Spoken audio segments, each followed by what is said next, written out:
तो दोस्तों चलिए आज एक नई तरीके की जॉब के ऊपर बात करते हैं। सेंट्रल कोल फील्ड्स लिमिटेड ने कुछ 1500 वैकेंसीज़ निकाली हैं झारखंड सेक्टर में। तो आइए देखते हैं। सेंट्रल कोल फील्ड्स लिमिटेड, ये इनकी जो नोटिफिकेशन है वो 4 तारीख को आई थी, मतलब 4 सितंबर को। और इनकी जो स्टार्टिंग हो रही है फॉर्म अप्लाई की, वो 5 सितंबर से है। इसमें आपके पास आईटीआई ट्रेड से आईटीआई वो किया होना चाहिए, जैसे fitter, welder, electrician, mechanic, computer operator, information and computer communication technology, machinist, Turner, medical laboratory pathology और सेक्रेटरियल असिस्टेंट। तो कुल मिला के 1565 जॉब्स निकली हैं।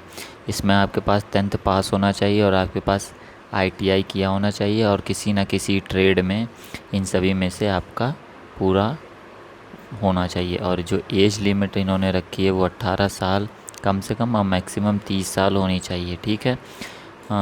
और इन्होंने जो रिजर्वेशन दिया है वो एससी एसटी वालों को 5 साल का दिया है और एनसीएल वालों को 3 साल का दिया है। ओबीसी एनसीएल वालों को 3 साल का दिया है। आवेदन की अंतिम तिथि जो है वो 5 अक्टूबर है। तो और इन्होंने आईटीआई ट्रेड अप्रेंटिस मतलब 7,000 रुपये प्रति महीने की आपको पैसे मिलेंगे, ठीक है। जिन मतलब आपकी उम्र 5 अक्टूबर 2020 तक 18 वर्ष का हो जाने चाहिए या 35 वर्ष से अधिक होनी चाहिए, ठीक है।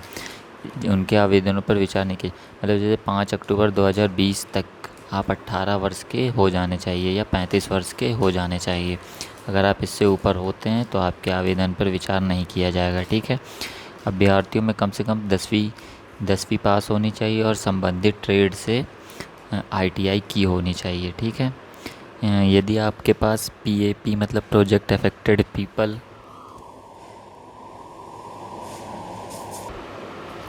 यदि आवेदक परियोजना प्रभावित परिवार प्रोजेक्ट अफेक्टेड पीपल का सदस्य है तो पीएपी से संबंधित प्रमाण पत्र उसको वहाँ पे प्रोजेक्ट ऑफिसर के द्वारा सत्यापित कराना पड़ेगा, ठीक है। एरिया ट्रेनिंग ऑफिसर के पास आवेदन जमा करने की अंतिम तिथि से पहले ये जमा हो जाना चाहिए, नहीं तो ये लेंगे नहीं, ठीक है। यदि आवेदक एम्प्लॉय वार्ड मतलब जैसे आपका कोई वहाँ पर वर्क कर रहा है वहाँ से हैं तो उसके लिए एसओ या उनके द्वारा पदस्थापित ऑफिसर द्वारा सत्यापित होना चाहिए, ठीक है। और एरिया ट्रेनिंग ऑफिसर के पास इसे जमा कर देना होगा आपको। फिर आगे है, अगर आवेदक ने झारखंड से ही स्थित आईटीआई किया है तो उनको ज़्यादा प्राथमिकता दी जाएगी, ठीक है। आवेदन प्रक्रिया, आवेदन के लिए आपको इनके वेबसाइट से ही में रजिस्टर करना पड़ेगा, ठीक है। इनकी वेबसाइट ओपन करके अप्रेंटिस पंजीकरण करें, ठीक है। ऑनलाइन पंजीकरण के बाद आवेदक को उसके मेल आईडी पर एक स्वचालित मेल पंजीकरण संख्या प्राप्त होगी, मतलब आपको ईमेल आईडी पे आपको रजिस्ट्रेशन नंबर मिल जाएगा, ठीक है। ऑनलाइन पंजीकरण के बाद टैब सिलेक्शन पर जा करके वहाँ पर आपको संबंधित जो एरिया है उस पर कहाँ पे आपको काम करना है वो चुन सकते हैं। यहाँ पर हमने आपको 11 तरीके की वो हैं क्षेत्र जहाँ पर आपको आवेदन कर सकते हैं, वो सारी जानकारी ऊपर दी हुई है, ठीक है।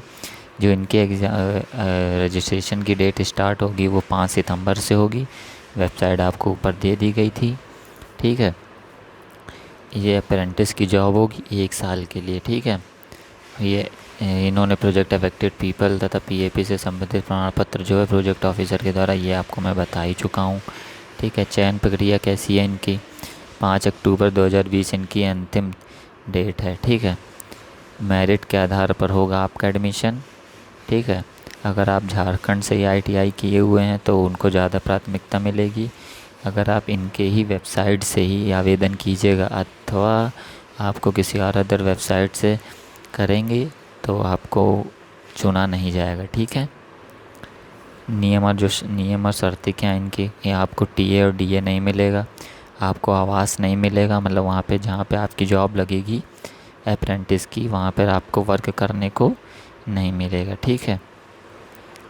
आप वहाँ के किसी तरीके के एम्प्लॉय नहीं रहेंगे, बस केवल 1 साल की ट्रेनिंग फील्ड पे रहेंगे आप वहाँ पे, ठीक।